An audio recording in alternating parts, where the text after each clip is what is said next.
So here we have some winter thyme that's very much living up to its name. In the winter, under the snow, it's still green and growing. Winter thyme is a fantastic perennial evergreen herb that I grew from seed this year and planted in the garden. It's super quick, easy to grow. I'm going to show you how I did it and how I have winter thyme to harvest all year round. Because thyme is a perennial herb with tiny little seeds, I thought that it would take a very long time to germinate and grow. And so I started it very early. At the end of February, I seeded them into small soil blocks. To my surprise, the thyme germinated really easily, so I quickly potted them up into bigger soil blocks and then had a full tray of thyme plants that grew pretty nice and rapidly. Because the seeds are so small, you just want to lay them right on the surface of the potting mix. I was just using a ProMix seed starting medium. So another point about the timing is that the seeds grew pretty quickly into nice plants that were a few inches tall. So I wasn't ready to bring these outside yet because it was still early April, late March when they were pretty big. I wanted the room underneath my lights. So what I did is I took them and I put them in sort of an interim area that I use. So this is where I put plants that can't go outside yet in the spring because it's too cold, but they have already grown to a pretty good size and they don't need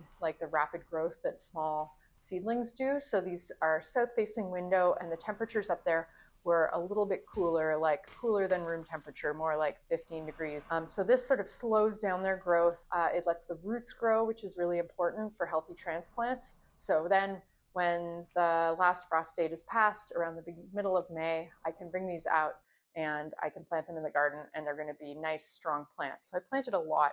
And this actually ended up being a really good thing because ornamentally, I put them in a bed that has Rudbeckia all along the back and then grapevines growing up. I planted the thyme along the front and let it sort of spill out over the front. And I think it looks really good there. It's a really nice ornamental shrub, low growing, it flowers. So I'm really happy with how many thyme plants I had. Instead of just having one or two scattered here and there, it was really easy to grow a whole flat of them, plant them pretty thickly in the garden, and then plant them around as well. So some went in hanging baskets, some went in the greenhouse. Seeds are very, very inexpensive compared to buying plants. Another thing that's important to remember is to cut them back.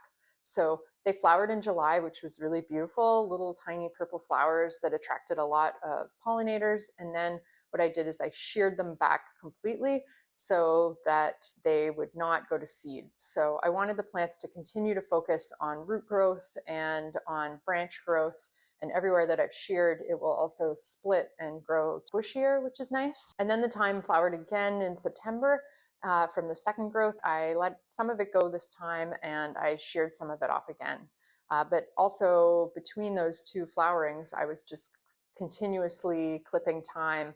I dried some, I used it in the kitchen, I used it in cocktails. So you'll find the best flavor right before flowering. That's when the aromatic oils and compounds in the leaves are the most concentrated. And it does dry pretty well. They're not too hard to strip from the stem. But the great thing about winter thyme is that actually it will stay in your garden over the winter. So underneath the snow, you can still harvest because it's an evergreen and you can still clip branches, bring them inside, keep them in water if you want to keep them green and fresh, or just let them dry out on your countertop and then use those in your cooking as well. So winter thyme is a fantastic perennial to grow. It's easy to grow from seed. I was shocked and pleased by how simple that was and how well the plants did. So I highly recommend growing winter thyme for your culinary garden.